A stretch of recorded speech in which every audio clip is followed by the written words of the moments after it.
Let's work on the peppermint corners and the candy cane stripes for week 3 of the Gingerbread Crochet Along.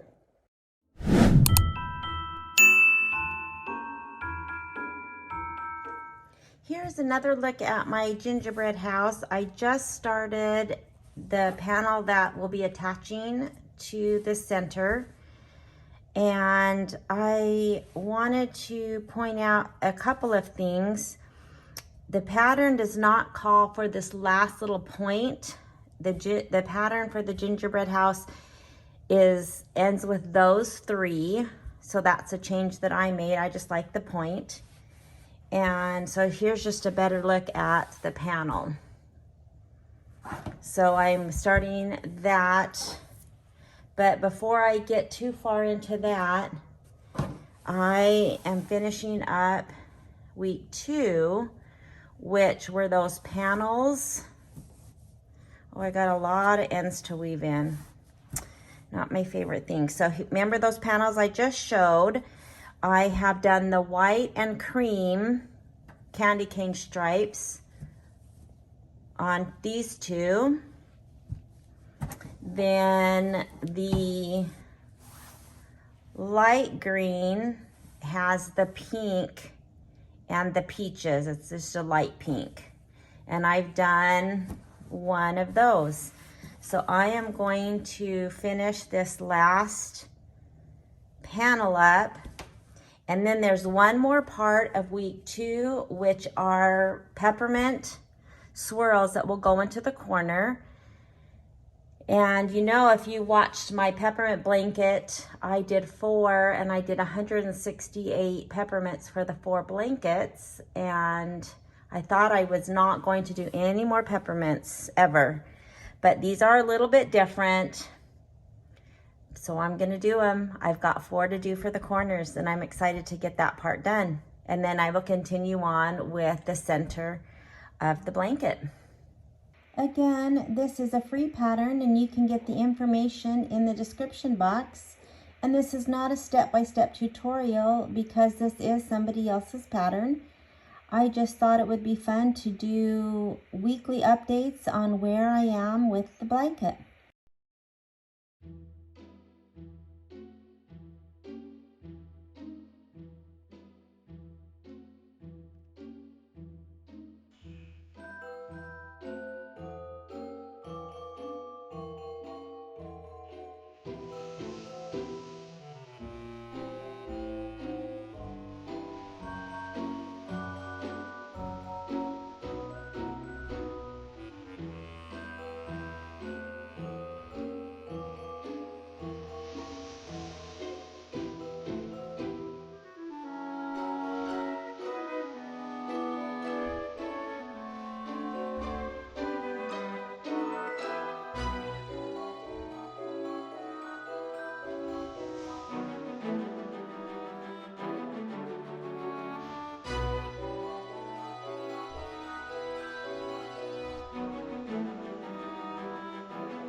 So I'm coming to the last part of this candy cane section, and I thought I would give a few hints and tips that have helped me. I also don't think I mentioned that this Gingerbread Crochet Along is a completely free pattern.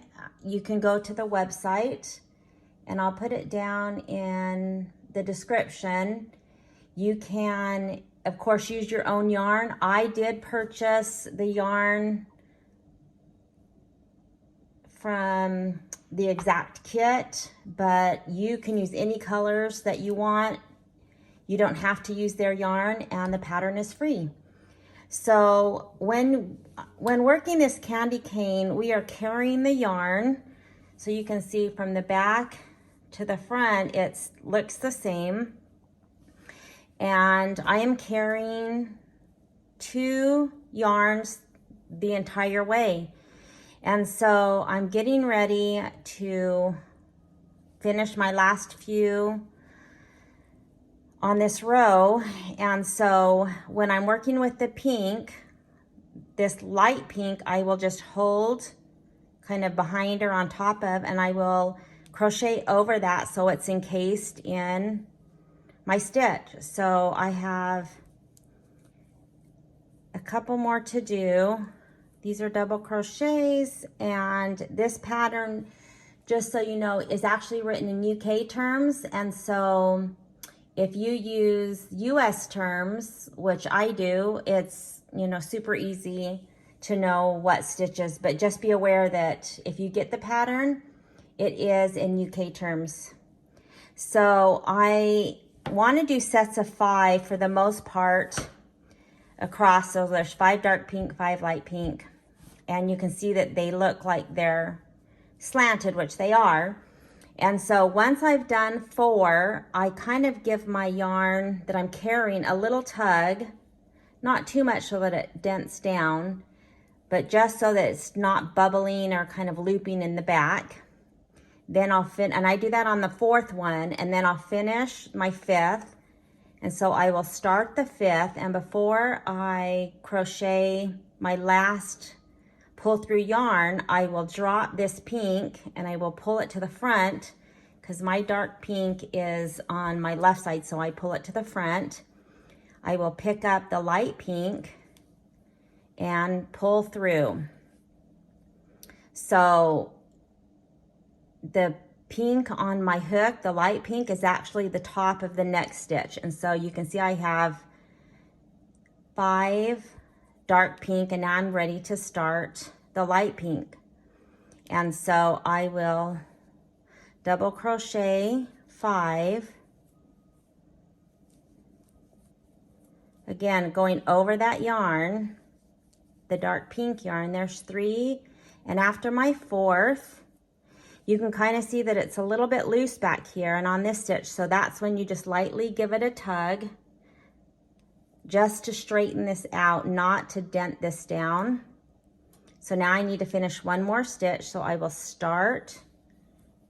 So I've done half of the double crochet, and before I, normally would yarn over and pull through to finish the stitch, I'm going to drop this pink yarn, and I'm going to drop it towards the back. I will always drop the light pink in the back and the dark pink in the front, and that's how they don't get tangled while you're working. If you don't pay attention and drop the pink in the dark pink, for example, the way I'm working, in the back, and then work with the light pink drop in the front, you're going to get it all twisted, and it's not going to be, you're going to do a lot of untwisting. So I dropped that, and I'm going to pick up the dark pink and finish that stitch. And I will give this a little tug. So now I need to work 5 more of the dark pink.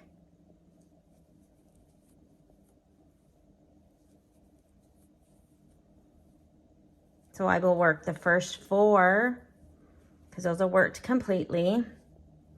And I will just give this little tug. That was pretty good. Then I will do half of the double crochet in dark pink. I will drop my yarn to the front and pick up my light pink to finish that stitch. And I could drop my light pink to the front and the dark pink to the back. It doesn't matter, but whatever is closest to me would be dropped towards the front, and whatever's back would be dropped towards the back. Just that's, so it doesn't have to be dark pink in front. I could have these switched and do the light pink in front and the dark pink in back. Hope that makes sense. So now I am finishing up, and I have 5 more. So I will do 1, 2, 3, and 4. And again, I will stop after the 4th. And you can see that's a little bit loose, so when I tug it, it just tugs it over, but not enough to distort these stitches. And I am done with this. So again, I do tie off different than most people. Most people will not do this and they'll say that it's wrong, but it's okay. I chain 2 and then pull and kind of make sure that there's no big loops. And then if you just pull it and snug it down, that's tight and you won't be able to tell that it's there. And on this pattern, this was a super easy pattern once you got the hang of what to do. The written directions are actually not too clear. So if you do decide to do this gingerbread, everything on the bottom row starts in sets of 5. So there's 5 light pink. Go to the front. So there's a 5 dark pink, 5 light, 5 dark, 5 light, and it goes all the way to the end, and you will end with 5. Then you will turn the work.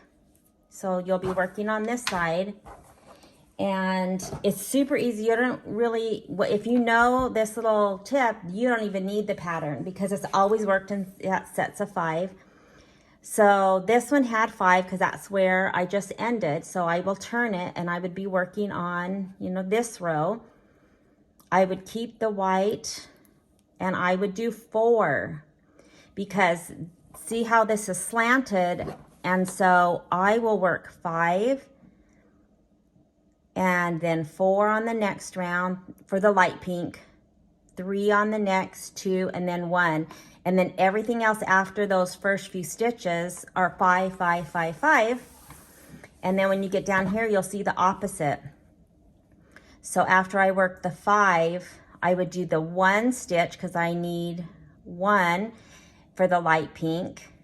And then next time I would come back to this, I would do 2 stitches in light pink, then 3, then 4, and then I would finish off, which is what I just did in 5. So you don't even really need to refer to the pattern if you know that. You can see how this one starts thick and goes to 1, and this one starts at 1 and goes up to 5.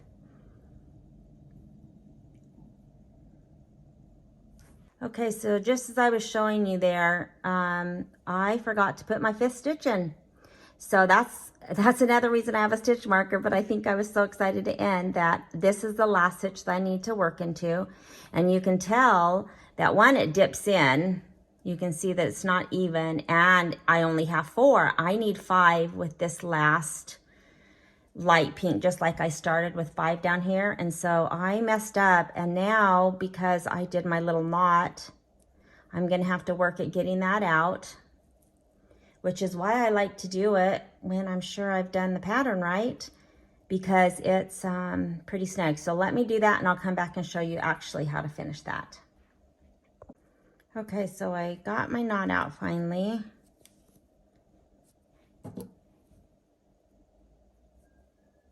And I'm gonna finish this double crochet like I should have, and then I've got 1 more. So make sure to count, even though I had a stitch marker, again, I was kind of excited to end. So I have 4 and I need 1 more, so I will go down into that stitch where the stitch marker was and I will finish. I think I'm going to go ahead and encase this one, so it ends at the very end. So I'm going to go ahead and grab that dark pink just like I've been doing. Finish out that double crochet. There, that's much better. So chain twice, give it a little tug, and then snug it down. So now you can see it goes 1, 2, 3, 4, and then 5, and this is the opposite. So anyways, that's just a little tip for these candy cane stripes on the panels for the Gingerbread Crochet Along. Now I'm ready to work on the peppermint swirls. So I've done 3 of the 4 peppermints for the corners, and it's worked exactly the same way as the candy cane stripes, except for it's in the round. So I am going to take my dark pink and I'm going to start with a magic ring, and I am going to chain 2. In this very first round, the chain does not count as a stitch. In the subsequent rounds, it will. So now the first round will be changing colors every single stitch. So I need to bring in my light pink yarn. And this round is really the only one that kind of gets fiddly because we're working in the round, we're changing every stitch, and once we get that round set up, it's much easier. So I have my loop that I'm going to be working into. I'll be working over the tail of the dark pink yarn, but I need to add this light pink, and I will just hold it along kind of with the tail of that. And so I need to make a double crochet, but I only need to make half of it. Again, I'm going to drop this yarn to the front. I will pick up the light pink and finish that stitch. Then I will make a stitch in the light pink, only finishing half of it, dropping that to the back, picking up my dark pink, and finishing that stitch off. And I will continue this until I have 12 stitches or 6 stitches in each color.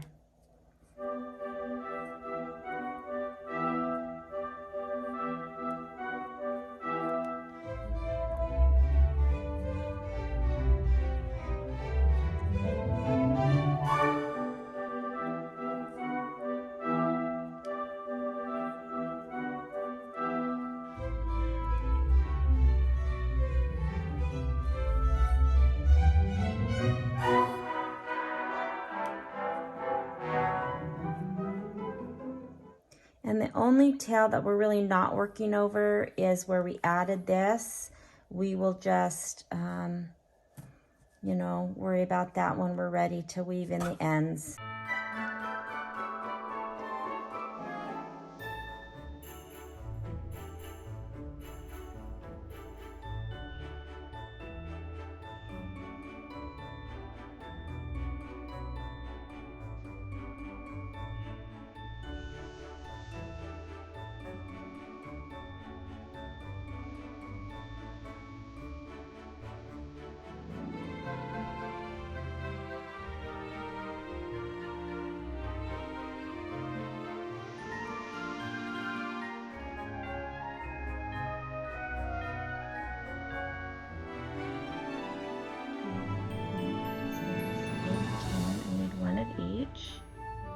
To make my 12.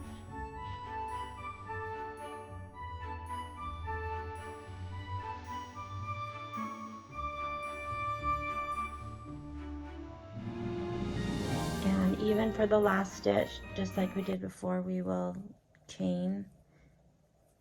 So I have my 12 stitches. I kind of hold just to support those as I close that and tighten up that ring. So now that's the center. Now I need to slip stitch. Again, that little chain that we started with does not count as a stitch, so I need to slip stitch into the top of that first dark pink double crochet.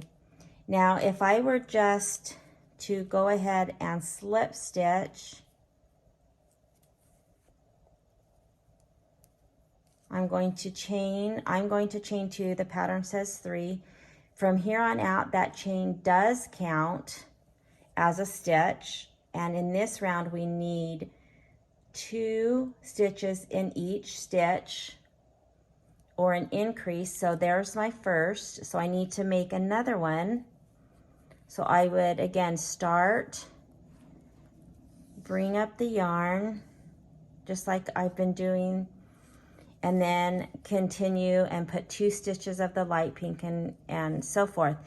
If I do it that way, what happens on the back is I get this huge, maybe, I don't know, 1/2 inch, maybe 3/4 of an inch piece of yarn over the back. And if I did that every round would have this big, huge piece of yarn, and I don't want that. If you look on mine, you can see I do not have that big 3/4 of an inch piece of yarn. And let me show you how easy it is to fix that. So let me take that out and show you there's just one thing that I need to do, and it will avoid that big piece of yarn on the back. So I'm at the point where I have finished all of my stitches. I've changed the color and I'm ready to slip stitch. I bring the light pink, or the color that I'm not working, I will bring it towards the front of my work. I will slip stitch under, so that's on top of my hook, and again to the top of that double crochet I will slip stitch under. I guess technically you could slip stitch like normal and then bring your yarn over for the next part, but I bring it in front before so I don't forget. So then I would make my chain. I'm going to chain 2. The pattern says 3. And this is, again, a round that has 2 stitches in every stitch, or an increase in every stitch. And so after I chain, I can put this towards the back again, because I'm going to work over that like I have been. So I'm going to go ahead and put my next stitch in the exact same place that I just chained or slip stitched, and this working yarn, or this extra yarn, is over my hook like it has been, and I will make the first half, drop my pink, my dark pink to the front, pick up and change just like I have been. But now you can see there's a little tiny piece that just, if you look at the back of this again, just gets caught in the stitches, and you don't have those huge long 3/4 of an inch pieces of yarn. And so that's how you avoid it. So from here I would just do 2 stitches in light pink. The last one I will drop, pick up my dark. The next stitch is 2 in dark pink, so I will do 1 and start the second. Drop my yarn in front, pick up the light pink.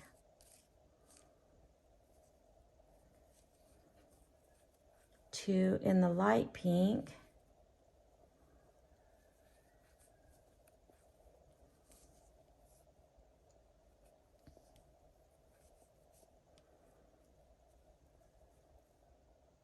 And then the back, you can't really see where there's that little tiny piece, but it's so little that it just almost looks like it's part of a stitch. So I will continue, and I will make 2 in every stitch, and I will end up with 24 in this round.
So I'm in the last stitch. Again, I will change colors on that last stitch.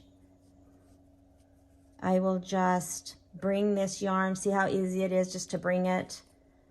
You know, I don't have to take it off and hoop it over this way. So I just flip it to the front, go underneath. Now again, this chain counted as a stitch, so I don't go into the top of the second crochet. I need to go into the top of the chain. And I will slip stitch. And then I'm going to chain 2, and I do a little bit looser chain. The chain 3 kind of gets a little bit long, so I just chain 2. And then in this round, I need to increase in the first stitch because we have now 2 stitches in each color. So I need to increase in that first. So I will put another dark pink in that same stitch. So the chain and the double crochet counts as 2 stitches. And then I need to make 1 in that third stitch. But again, changing.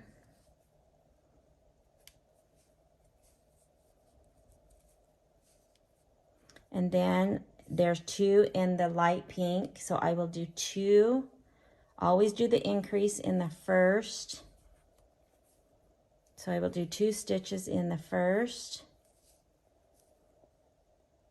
And then 1 in the next. Changing at that very last stitch. And again, you can't even see where I've brought that yarn up and I don't have those big long pieces of yarn. So this, you can find patterns for these peppermint swirls a lot of different places,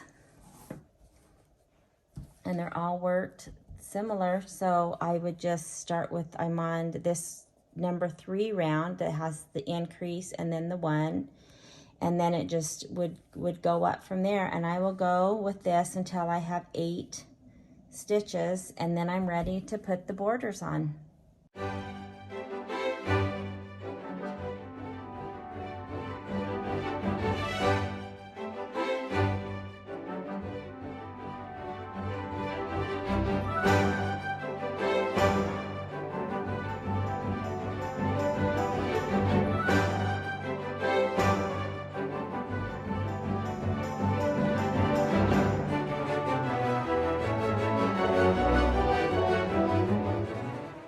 So here is my last swirl, and I slip stitched, and now I'm going to chain 2.